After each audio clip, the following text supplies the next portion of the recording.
Hi everyone, good morning, welcome on. Vastushastra को लेकर के बहुत सारा मटेरियल अब तो अवेलेबल है। बहुत कुछ आपके पास फ्री का नॉलेज भी है। बट दिक्कत क्या है वो हमें जाननी है। क्या आपके पास अलग अलग अलग अलग कंसेप्ट आ गए तो वास्तुशास्त्र में क्या सही है क्या गलत है, वहाँ पर लोग कंफ्यूज हो जाते हैं कि क्या करना चाहिए। क्योंकि देखने से तो आपको ऐसा लगता है कि ये तो बहुत ही ज़्यादा व्यू वाले हैं वीडियोस, बहुत वायरल है, बहुत ही फेमस है। बट वो ज़रूरी नहीं है। यूट्यूब पे या कोई भी जगह पे जो चीज़ें दिखती है, जो वायरल दिख रही है, ज़रूरी नहीं है कि वो सच्ची भी हो। तो ऑटोमेटिकली आप फॉलो करने लगते हो, उन चीज़ों को रेमेडी करने लगते हो। तो आप क्या कर रहे हो? अपना टाइम तो वेस्ट कर ही रहे हो। अब वेस्ट कर रहे हो या इन्वेस्ट कर रहे हो, क्योंकि ज़रूरी नहीं है कि जो वायरल हुई वो चीज़ झूठी ही हो। तो झूठ क्या है, सच क्या है, वो समझ में आ नहीं रहा है लोगों को वास्तुशास्त्र में। तो आज मैं कुछ पॉइंट्स यहाँ पर आप लोगों से डिस्कस करना चाहूँगा, so that you can understand कि एग्जैक्टली वास्तुशास्त्र आपको अप्लाई करना है अपनी लाइफ के अंदर तो कैसे करोगे। तो वीडियो देखिए and apply it into your life. इस चैनल पर हम लामा फेरा, वास्तु, ज्योतिष और अन्य पवित्र आध्यात्मिक विधाओं से जुड़ी अपनी अनुभूतियां और ज्ञान साझा करते हैं। ये सभी जानकारी केवल शैक्षणिक एवं आध्यात्मिक उद्देश्यों के लिए दी जा रही है। यदि आप इसे अपने जीवन में अपनाना चाहते हैं तो कृपया पहले संपूर्ण प्रशिक्षण और उचित मार्गदर्शन के साथ इसे सीखें। हम कभी भी चिकित्सकीय, मानसिक, कानूनी या वित्तीय सलाह को बंद करने की अनुशंसा नहीं करते। यह उपचार पद्धतियां केवल पूरक साधन है, मुख्य उपचार का विकल्प नहीं। हर व्यक्ति के अनुभव और परिणाम भिन्न हो सकते हैं। यह उनके कर्म, ऊर्जा और आंतरिक ग्रहणशीलता पर निर्भर करता है। हम किसी प्रकार की अंधश्रद्धा का प्रचार नहीं करते।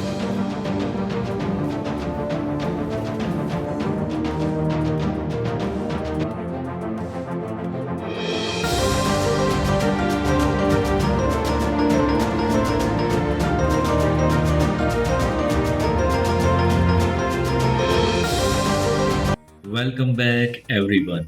वास्तुशास्त्र तो है पौराणिक, ओके, क्योंकि ये शास्त्र है तो अभी का तो है नहीं। तो जरा सोचो कि वास्तुशास्त्र जब भी बना होगा, आज हम क्या देख रहे हैं कि आज बहुत ही टेक्नोलॉजी बढ़ गई है। मकान जो है, घर जो है, वो हाईटेक बन रहे हैं, हाई राइज बिल्डिंग्स बन रही है। एक फ्लोर पर चार चार फ्लैट्स होते हैं, 6 फ्लैट्स होते हैं, 8 भी होते हैं, डिपेंड्स है कि कैसा प्रोजेक्ट है। तो ये सब चीज़ें हो गई है। पहले के ज़माने में जब ये सब चीज़ें हुई होगी वास्तुशास्त्र, तब क्या होगा सिचुएशन, थोड़ा-सा हम विजुअलाइज़ करें उस चीज़ को, थोड़ा-सा समझने की कोशिश करें। तो वास्तुशास्त्र जब बना होगा तो जो आम इंसानों के घर होंगे, तो वो मिट्टी से ही बनते होंगे। कोई अभी जो हो रहा है, ब्रिक्स मिल रही है आपको, या तो ब्लॉक्स मिल रहे हैं, या तो फिर आरसीसी हो रहा है। ये सब चीज़ें तो थी नहीं, तो मिट्टी और पत्थर का उपयोग होता होगा। अब जो भी महल बनते थे या तो मंदिर बनते थे, तो वो भी पत्थरों से ही बनता था वो सब चीज़ें, ताकि मजबूत होता था वो सब चीज़ें।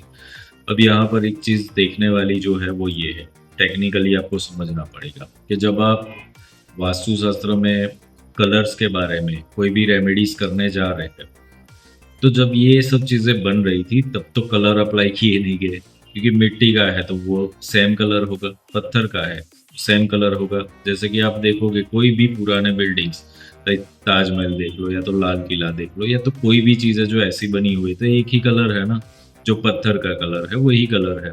तो ऐसे कितने भी पैलेसेस आप देखोगे या मंदिर देखोगे, इसमें तो कोई कलर का रेमेडी किया नहीं है। वहाँ पर तो ऐसा कुछ नहीं किया कि नॉर्थ ईस्ट में ब्लू कलर किया है, साउथ ईस्ट में रेड कलर किया। तो वास्तुशास्त्र का अगर ये अंग होता तो वो चीज़ें की गई होती, बट नहीं की गई है।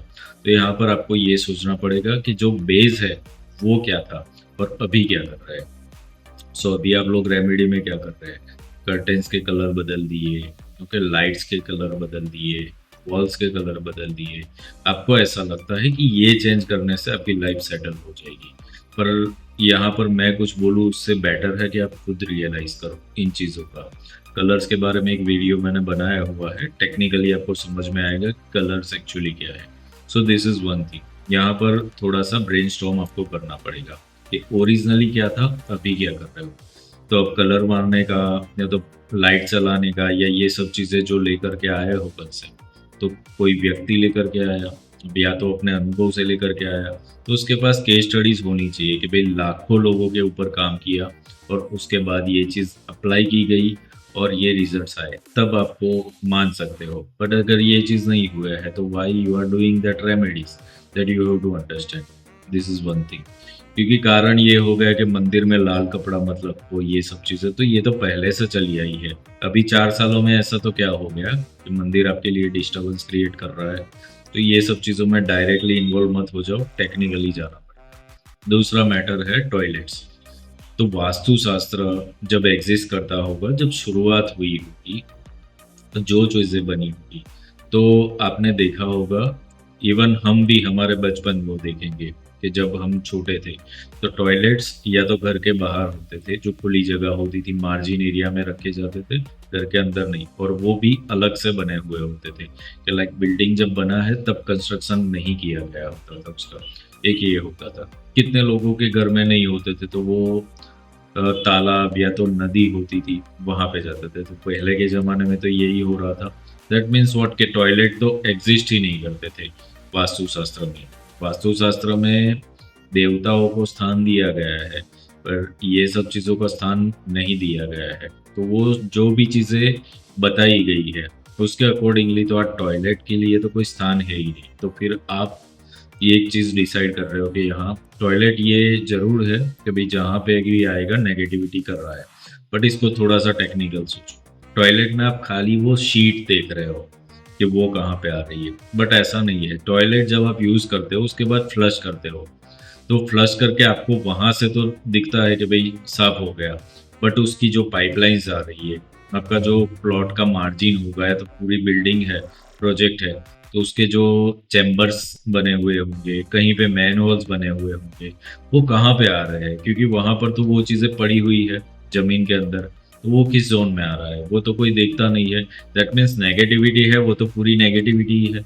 अब क्या किसी के भी हाथ में है कि ये सब चीज़ों को बदल पाए? कोई भी ऐसा कर सकता है कि मेरे घर में टॉयलेट नहीं रखूँगा, मैं नदी में जाऊँगा? नहीं है पॉसिबल। अब ज़माना बदल गया है। परिवर्तन संसार का नियम है, ये भगवान ने बोल दिया है, तो हमें वो चीज़ अप्लाई करनी पड़ेगी कि अब जब सब कुछ चीज़ें बदल गई है, तो आज के ज़माने के हिसाब से क्या हो सकता है। इट्स लाइक दैट के पहले जो भी वर्कशॉप्स होते थे, सब लोग आते थे, सीखते थे। अब आफ्टर कोरोना ये हो गया कि ऑनलाइन स्टार्ट हुआ है, तो सबके लिए कन्वीनियंट है, तो सब लोग कर भी रहे हैं।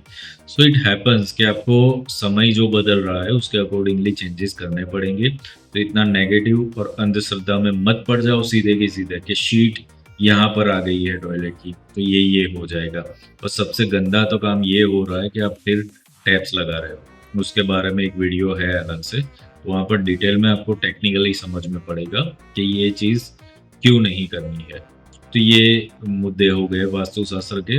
उसके आगे अगर हम जाए तो वास्तुशास्त्र में जब भी बना था, तो अब प्लांट्स की बात हम कर रहे हैं या अलग-अलग चीज़ों की बात कर रहे हैं, तो उसका एक नेचर है। उसके नेचर के अकॉर्डिंगली आप इंडोर प्लांट्स है तो घर के अंदर चल जाते हैं, पर आउटडोर प्लांट्स घर के अंदर नहीं ही चलने वाला है, क्योंकि उसको सनलाइट चाहिए। कितने प्लांट्स ऐसे हैं कि उसको तेज वाली सनलाइट चाहिए, कितने प्लांट्स ऐसे हैं कि उसको लाइट सनलाइट चाहिए। इसीलिए तुलसी के पौधे जो होते हैं नॉर्थ ईस्ट में इसलिए बोला गया है कि अर्ली मॉर्निंग के थोड़े सनलाइट्स उसको मिले, तब वो साउथ वेस्ट में ग्रो ही नहीं हो पाएगा, क्योंकि वहाँ पर तेज धूप है। तो इसीलिए कुछ चीज़ें ऐसी है कि टेक्निकली देखनी पड़ेगी। इसको वास्तुशास्त्र की अंधश्रद्धा के हिसाब से मत देखो। आप नर्सरी में से कोई प्लांट लेकर के आते हो, तो घर पे आकर के नहीं ही ग्रो होता। क्यों? क्योंकि उसको वहाँ पर कोई वातावरण मिला था। वातावरण, ये समझना ज़रूरी है। ये वातावरण ही इंसान को क्या करता है कि आप जब एक घर छोड़ के दूसरे घर में जाते हो, भले आपने वास्तु बेस आपके हिसाब से बनाया हुआ है, बट वहाँ का जो वातावरण यानी कि वहाँ की एनर्जीज़ जो है, फ्रीक्वेंसीज़ जो है, अगर सूटेबल नहीं होती है आपके लिए, तो फिर वो आपको नेगेटिव इम्पैक्ट ही देगा। तो आप कहीं पे ग्रो हो सकते हो, बट कोई और जगह पे ग्रो नहीं भी होते, क्योंकि उसका जो वातावरण था, यानी कि जो सराउंडिंग था, वो आपके लिए बैलेंसिंग में था, सपोर्टिव था, और कोई जगह पे जाते हो तो वो ना भी हो। सो डिपेंड्स है, तो वो चीज़ आपको यहाँ पर देखनी पड़ेगी वास्तुशास्त्र जब भी अप्लाई करोगे तब। वास्तुशास्त्र में एक और डिस्कशन भी चल रहा है कि कुछ लोग वो चक्र यूज़ करते हैं, कुछ लोगों का जो ओरिजिनली जो वास्तु था वो तो 9x9 ग्रिड के हिसाब से ही होता था। तो अब ये भी एक डिस्कशन का सब्जेक्ट हो जाता है, उसके ऊपर एक टेक्निकली वीडियो बनाऊंगा कि ये चीज़ सही भी है कि नहीं है। स्क्वायर जब होता है या रेक्टेंगल प्लॉट होता है या प्लॉट कैसा भी होता है। तो जब आप 9 पार्ट्स उसके करते हो तब ऐसा होता है कि जितना आपका प्लॉट है उतना ही आपका वास्तु पुरुष हो जाता है। पर जब आप चक्रा सिस्टम करते हो तो उसके अंदर प्लॉट रेक्टेंगल है, स्क्वायर है या कैसा भी है, तो वो चक्र बाहर निकलता है। दैट मीन्स आपका वास्तु पुरुष उतने एरिया में अकोमोडेट नहीं हो पा रहा है। तो ये एक स्केलिंग का इश्यू है जिसको देखना पड़ेगा, ताकि अब ऐसा है कि स्केल इसका बड़ा कर दिया तो आपका जोन बड़ा होता जाएगा, फिर आपको पता नहीं चलेगा कि एग्जैक्टली क्या है, बिकॉज वो सर्कुलर हो गया है। तो वो चीज़ें सर्कुलर प्लॉट्स वो तो होते ही नहीं, सर्कुलर प्लॉट तो कभी किसी के उसके लिए एप्लीकेबल शायद हो सकता है, बट बाकी किसी जगह पे नहीं एप्लीकेबल हो पाएगा। तो आपको जोनल चीज़ें देखनी है। अगर मेन एंट्रेंस के लिए देखना है तो आपको ये पार्ट करके ही देखना पड़ेगा। उसके लिए अलग से मेन एंट्री कहाँ पे लोगे वीडियो बनाएंगे हम। सो टेक्निकली आपको वास्तुशास्त्र में ये चीज़ समझना है कि जो बना, जब ये शास्त्र बना तब परिस्थितियाँ क्या थी, अब क्या है, और क्या चीज़ें उस वक्त एग्जिस्ट नहीं करती जो अब कर रही है, उन चीज़ों को देखना पड़ेगा। सो अब करोगे क्या? तो रॉन्ग नंबर क्या है वो तो पता चल गया, राइट नंबर क्या है। तो राइट नंबर के लिए first of all you have to follow the traditional, जो भी चीज़ें हैं उसको फॉलो करना पड़ेगा, आपको एनालिसिस करना पड़ेगा और मार्किंग देना पड़ेगा। मार्किंग के लिए क्या होता है, सबसे पहले एंट्रेंस देखो, एंट्रेंस के बाद आपके टॉयलेट्स और किचन की पोजीशंस देखो, उसके बाद आप बेडरूम्स को देख सकते हो। तो दीज आर द मार्किंग्स। तो एंट्री बहुत इंपॉर्टेंट होती है, एंट्री के बाद टॉयलेट्स की पोजीशंस और किचन की पोजीशन, ये इंपॉर्टेंट पार्ट होता है। और उसके बाद बेडरूम्स भी देखो।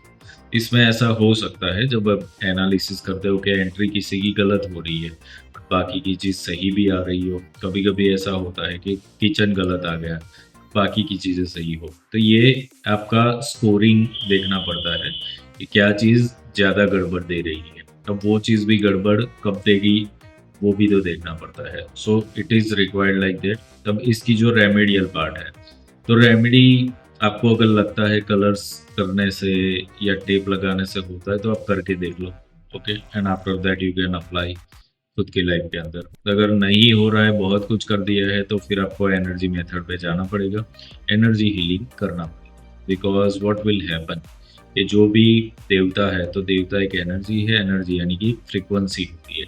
तो फ्रीक्वेंसी को आप कलर्स के साथ मैच नहीं कर सकते। उसके लिए देयर आर सिस्टम्स कि हम देखते हैं कि पुराने ज़माने में हवन किए जाते थे, स्पेसिफिक मंत्रोच्चारण होता था। क्यों है? क्योंकि स्पेसिफिक देवता के स्पेसिफिक मंत्र होते हैं और उसी से उनको अट्रैक्ट किया जा सकता है। तो यहाँ पर भी हीलिंग के अंदर आपको वो चीज़ें करनी पड़ेगी कि क्या क्या मिसिंग पार्ट है, क्या पार्ट नेगेटिव हो गए हैं और उसके ऊपर काम करना है। So this is all about vastu. Hope आप लोगों को क्लियरिटी आई होगी। कुछ भी क्वेश्चंस है तो you can post here in the comment box. I try to make a video on that. So see you all in the next video. Divine blessings to all of you.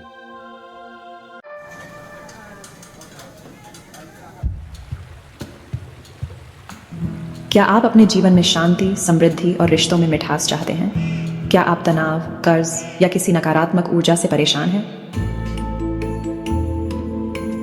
Lama फेरा, एक प्राचीन तिब्बती healing तकनीक जो आपके जीवन में गहराई से बदलाव ला सकती है। ये खास सन मून सोल के संस्थापक और लामा फेरा ग्रैंड मास्टर श्री विपुल जोशी द्वारा संचालित किया जाएगा। इससे आप कर सकते हैं घर की वास्तु ऊर्जा को ठीक, जिससे शांति और समृद्धि आए, गहरे कनेक्शन और रिश्तों की समस्याओं को ठीक, अपने जीवन से काले जादू और नकारात्मक ऊर्जा का सफाया, कर्मिक मुद्दों का समाधान जिससे मानसिक शांति मिले, और अपना स्वास्थ्य, ख्याति और आर्थिक स्थिति मजबूत करें। लामा फेरा आपके लिए सिर्फ एक हीलिंग पद्धति नहीं है, यह आपको एक नया स्किल सिखाकर दूसरों की मदद करने और आर्थिक रूप से आत्मनिर्भर बनने का मौका भी देता है। सीखें, प्रैक्टिस करें और दूसरों को ठीक करने के साथ खुद की भी तरक्की करें। सोच रहे हैं कि क्या यह आपके लिए सही है? क्या पता यही वो मौका हो जो आपकी जिंदगी बदल दे। आप इसे गंवाना चाहेंगे? और अब खास आपके लिए फ्री चक्र वर्कशॉप का मौका। इस वर्कशॉप में आपको पूरी डिटेल मिलेगी जिससे आप अपनी ऊर्जा संतुलित कर सकें। अधिक जानकारी के लिए कमेंट बॉक्स में यस लिखें। ये वर्कशॉप लामा फेरा ग्रैंड मास्टर श्री विपुल जोशी द्वारा संचालित की जाएगी। अपने घर, रिश्ते और जीवन को बदलने का पहला कदम उठाएं। शांति, समृद्धि और सफलता आपका इंतजार कर रहे हैं।